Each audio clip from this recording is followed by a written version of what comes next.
Merci à vous d'avoir choisi C24+, pour vous informer, mesdames et messieurs. Bienvenue dans cette session d'information. Prenons tout de suite les grandes lignes de ce journal. Le président de la République séjourne au Kasaï oriental où il s'est rendu à la base agricole de Kwadi à 45 km de Mbuji-Mayi. Toujours au Kasaï oriental, le chef de l'État a effectué une visite dans quelques chantiers de Mbuji-Mayi dont les travaux sont en cours. Voilà tout pour le sommaire. Bienvenue à tous.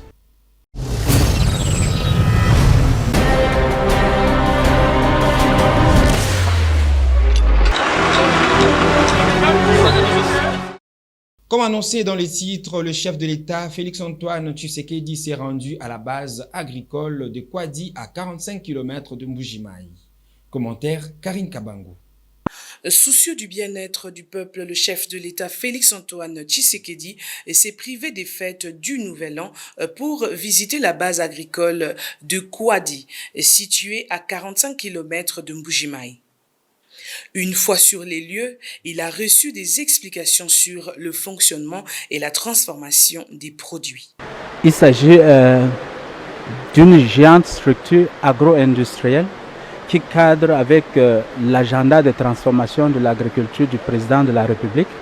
Et c'est un système qui est mis sur pied pour accompagner toute la chaîne de valeur agricole, de la production des semences, de la production de masse des cultures prioritaires et de la transformation pour aller dans les ménages. Donc, nous avons les cultures prioritaires du Kasaï central et du Kasaï, de la zone Grand Kasaï en général, à savoir le maïs, mais il y a aussi le manioc et le soja qui devient une culture très très importante dans les chaînes de valeur agricoles. L'année précédente, nous avons produit 650 tonnes et cette année, nous sommes en train de projeter tripler ces quantités et en saison A et saison B.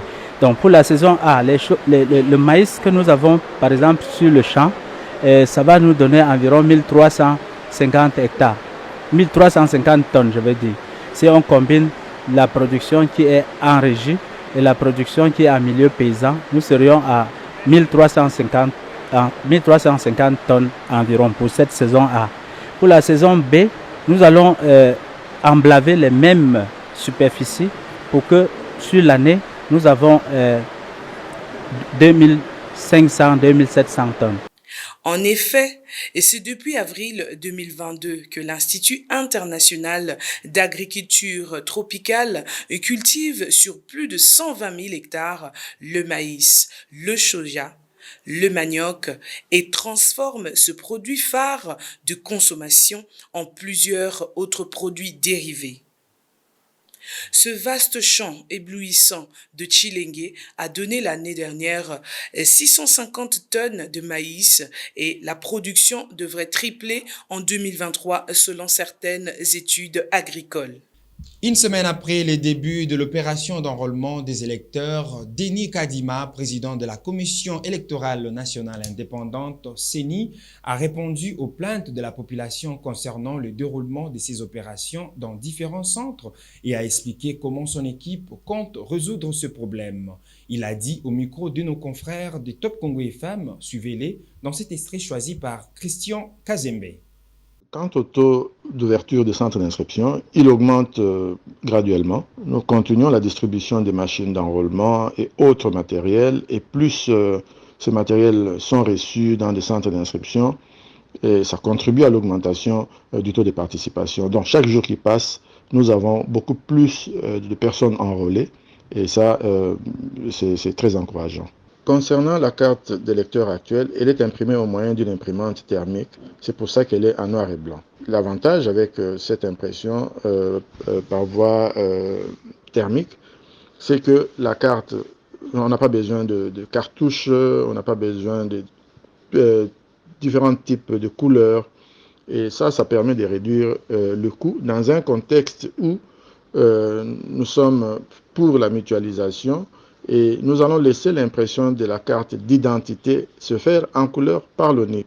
Mais quant à la carte d'électeur qui devra avoir une courte durée, nous ne voyons pas pourquoi il fallait imposer à la République un coût supplémentaire en l'imprimant elle aussi en couleur. Alors, il y a lieu aussi de noter que le code, la carte que nous avons actuellement, elle est la plus sécurisée de toutes les cartes produites par la CENI à ce jour.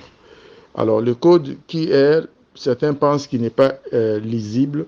C'est vrai qu'il est voulu ainsi. Donc, quand on utilise d'autres périphériques, on ne peut pas avoir toutes les informations contenues dans cette carte-là. On ne pourra voir que les informations qui sont lisibles, mais les autres, seule la CENI peut le faire parce que nous ne voulons pas non plus que les informations personnelles de nos citoyens, des électeurs, soient mises sur la place publique. Donc, c'est par souci de sécurité que le code QR est illisible. Si nous allons tenir le délai de 30 jours dans l'ère opérationnelle numéro 1, je vous réponds par oui. Nous faisons tout pour que le travail se fasse en ayant ce délai-là.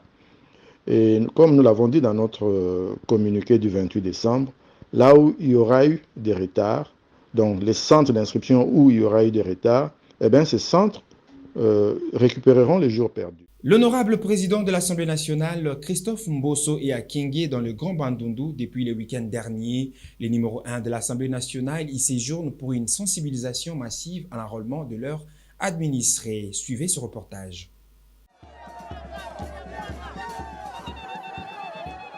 C'est depuis le samedi 31 décembre dernier que l'honorable président de l'Assemblée nationale, Christophe Mbosso Kodia, est arrivé à Kenge.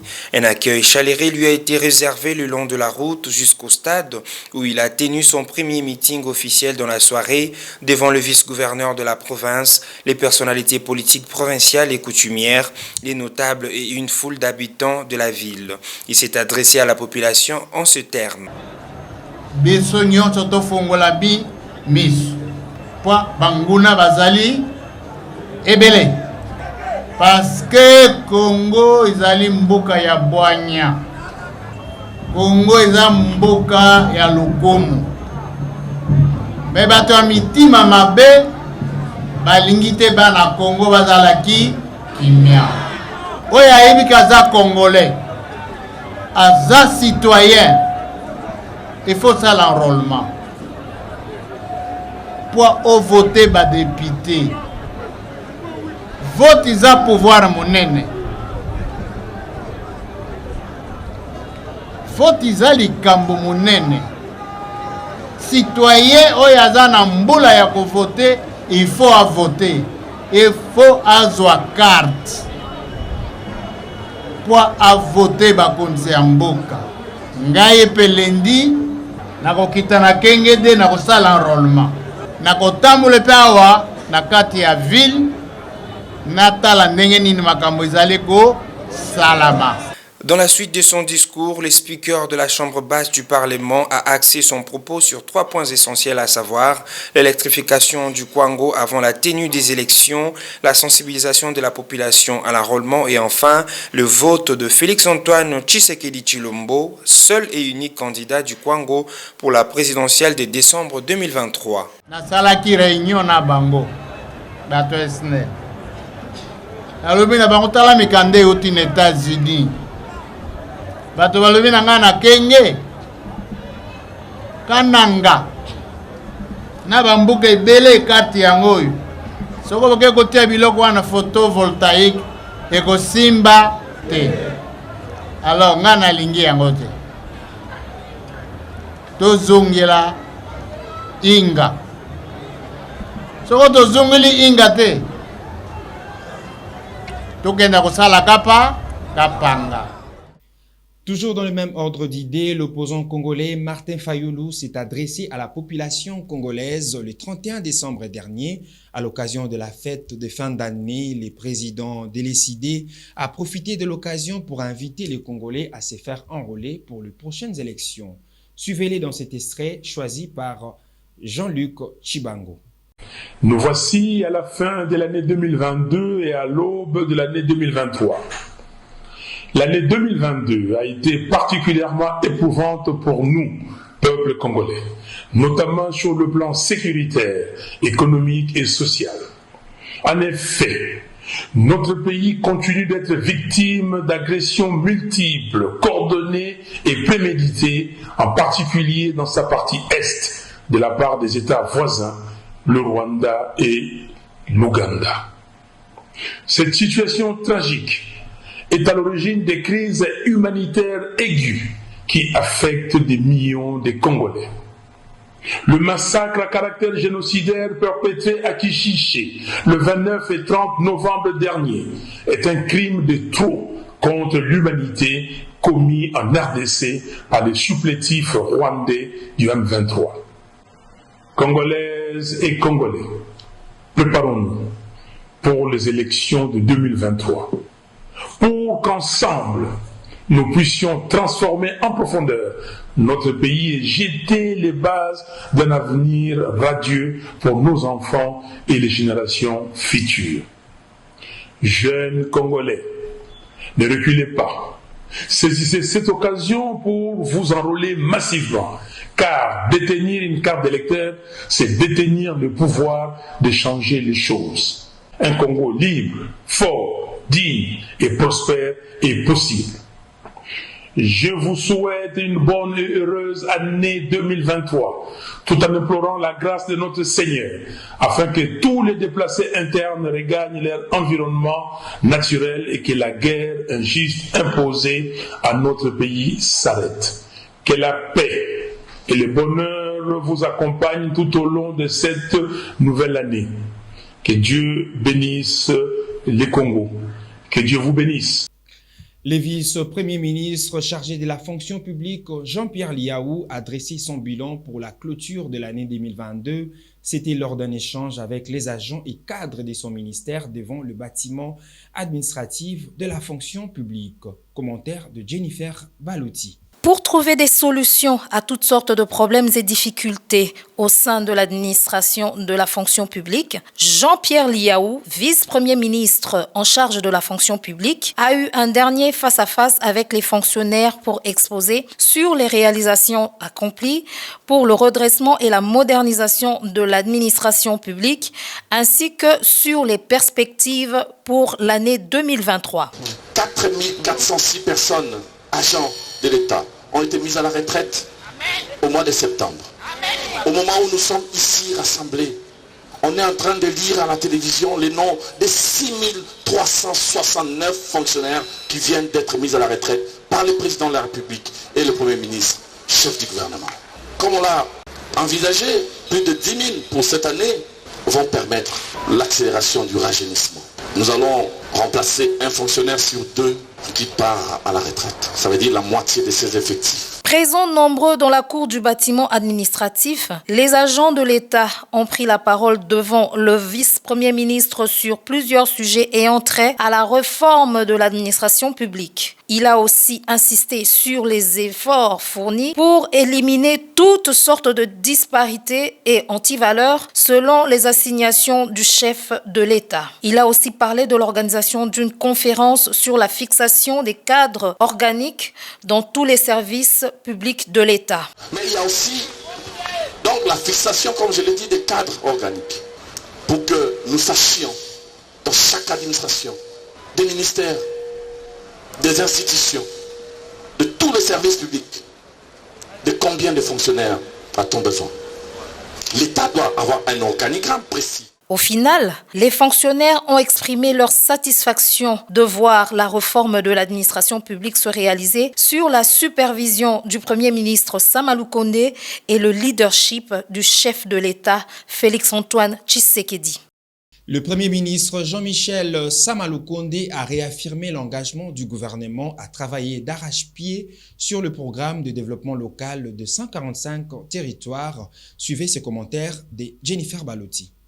Lors de son compte-rendu de la réunion du 29 décembre 2022, le porte-parole du gouvernement, Patrick Mouyaya, a souligné qu'à la tenue à Mbandaka de la 9e session de la conférence des gouverneurs des provinces a été une opportunité pour le Premier ministre Sama Lukonde de rappeler que le gouvernement est engagé dans la droite ligne de la vision du chef de l'État, Félix-Antoine Tshisekedi, d'atteindre les objectifs assignés au programme de développement local de 145 territoires Prélude de la relance effective des projets d'infrastructure à impact visible et social. Le chef du gouvernement a profité de l'occasion pour féliciter le président de la République pour les victoires diplomatiques enregistrées ces derniers jours, entre autres la fin du régime de notification sur l'achat des armes et les condamnations successives du Rwanda, pays agresseur. Notons que le programme de développement local des 145 territoires, PDL-145T en sigle, vise l'amélioration du cadre de vie des populations rurales et un montant de 1,6 milliard américains est prévu pour autonomiser 145 territoires dans les 26 provinces de la RDC. Éducation à présent, homologation des diplômes des anciens étudiants de l'Institut supérieur de développement rural ISDR Chibachi au Kasaï central. Une délégation des anciens étudiants acquise l'ancien comité de gestion de l'an 2014 d'être à la base d'un détournement. C'est Zachary Mukengeshaï, coordonnateur de cette task force, qui l'a fait savoir dans un entretien exclusif avec Henri Guindou. Après nous avoir conféré les grades académiques, comme il est de coutume, nous nous sommes présentés aux services académiques pour réclamer nos diplômes. On nous dira que c'était tôt et qu'on devrait patienter. Alors comme vous le savez, pour la plupart des instituts supérieurs, tout le monde n'a pas les mêmes moyens. Il y en a qui s'étaient dit qu'ils devraient partir se débrouiller. Et pour nous, tenant compte des moyens que les parents disposaient, on devrait continuer avec la licence. Alors, les autorités nous ont convaincus, nous ont dit, écoutez, vous êtes là, vous devez patienter, étant donné que vous continuez avec le deuxième cycle, vos diplômes seront là. L'année académique 2012-2013, quand nous étions en première licence, s'est écoulée, nous n'avons eu aucun diplôme. On a essayé de faire des bruits, ça n'a pas marché. L'année académique 2013-2014, quand nous finissions déjà la licence, nous avons posé le même problème, ça n'a pas marché. Après nous avoir conféré les grades des licenciés en développement rural, nous avons posé le même problème. C'est alors que certaines informations ont fuité, qui nous laissaient entendre que cet argent avait été détourné par qui? Par les membres du comité de gestion. Rentrons au Kasaï oriental où le chef de l'État a passé les réveillons à Mbuji-Mayi hier dimanche. Il a participé à la messe des Nouvel An à la cathédrale Saint-Jean-Baptiste de Bonzola dans la commune de la Kanchi. Cette messe a été dite par l'évêque du diocèse de Mbuji-Mayi, Bernard-Emmanuel Kassanda. Suivez. Le chef de l'État a passé le réveillon à Mbuji-Mayi. Hier, dimanche, il a participé à la messe du Nouvel An à la cathédrale Saint-Jean-Baptiste de Bonzola dans la commune de la Kanchi. Cette messe a été dite par l'évêque du diocèse de Mbuji-Mayi, Bernard-Emmanuel Kassanda. À l'issue de cette Eucharistie, Monseigneur Bernard Kassanda a aussi fait le plaidoyer pour la population à travers un mémorandum adressé au président de la République. L'accès de la population aux services sociaux de base, l'éducation, la santé, les infrastructures ont été les principaux points d'attention du prélat catholique. L'évêque du diocèse de Mbuji-Mayi, abordant le point sur les travaux de modernisation de la voirie urbaine de Mbuji-Mayi, a proposé au président de la République de mettre en place une commission de suivi et évaluation afin d'éviter les suspensions momentanées des travaux déjà enclenchés. Banga banga njinganji kunu jingila chijimu chifia chilenga. Bonne année, bonne santé. Nzambi kala nenu anutuampanda chijimu echi chikala chimpa mena bwa mwana wa mwena Kasai ni mwana wa mwena Kongo mujima. Chakucho kato mumiji mwinji ngenza bwakulengeja koku chitutubikila mu français quotidien wa bana betu ba mukongo mujima. Même apamani gouvernement wani ni ba député bonsu ba di batwa bantwanya kumikolo muchisumbu chetu chitutubikila union sacrée tudi tout nous est là, toi ça qui dit là, bois, soutien, ou nous dit, bah, tu fais ça, beaucoup là, nous tu fais ça, tout nous lomba kabidi, nous tout, ça qui dit là, kabidi, bidi mumbi quoi, bien confiance, tout le monde a mouchindu, wakwenza mujimu. Dans le même chapitre, le chef de l'État, Félix Antoine, ne s'est plus rendu à Kabeaka-Mwanga, son territoire d'origine comme prévu par les protocoles d'État, suite à l'état d'effectuer de la route. Il a par contre effectué le samedi 31 décembre 2022 à Mbujimayi une visite de chantier dont les travaux sont en cours. Commentaire, Karine Kabango. Président de la République, Félix Antoine Tshisekedi a visité le samedi 31 décembre 2022 dernier différents chantiers d'infrastructures dans la ville de Mbujimayi. Il s'est rendu en premier lieu à l'université officielle de Mbujimayi pour une évaluation des travaux en cours. S'en est suivi peu après la visite du complexe scolaire Kalenda Mudishi où il a passé une partie de ses études secondaires. Selon les responsables de construction, les bâtiments agrandis et réhabilités seront utilisables dans tout au plus 4 mois. Enfin, il boucle son itinéraire au stade de Kachala Bonzola dont les travaux de réhabilitation débuteront très prochainement pour la doter d'une nouvelle pelouse synthétique et d'une capacité d'accueil de 23 000 places. Parlons religion pour finir. Le pape émérite Benoît XVI est décédé samedi 31 décembre 2022 dans la matinée à l'âge de 95 ans. Il était aux commandes de l'Église catholique romaine de 2005 à 2013 et il a été le premier souverain pontife à renoncer à son Saint-Office en 6 siècles. Tout dans ce récit signé Jennifer Balouti. Joseph Ratzinger, de son vrai nom, le pape émérite Benoît XVI s'est éteint samedi dernier dans la matinée au monastère Mater Ecclesiae au cœur des jardins du Vatican où il vivait depuis sa rénonciation au pontificat en 2013 à l'âge de 78 ans. Il était apparu de plus en plus fragile ces derniers mois, se déplaçant en chaise roulante, mais tout de même continuant à recevoir des visiteurs. Ces derniers jours, sa santé s'était encore détériorée.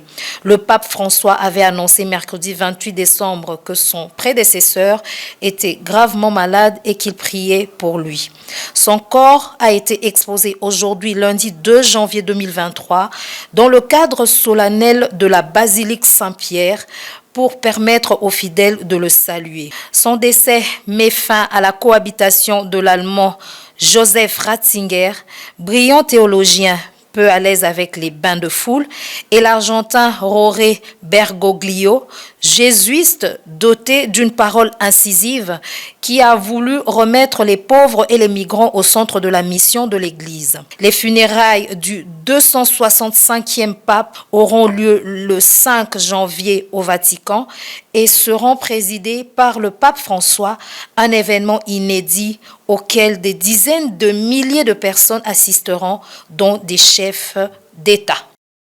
C'est donc par cette information que nous mettons un point final à cette session d'information. Vous suivrez tout à l'heure notre invité du journal, M. Zachary Mukengeshaï, coordonnateur des anciens étudiants des ISDR, qui s'entretient avec Henri Nguindou sur l'homologation des diplômes des anciens étudiants de l'Institut supérieur de développement rural ISDR Chibachi au Kasaï central. Merci à vous de nous avoir suivis et bonne suite de programmes sur la C24+, votre télévision numérique.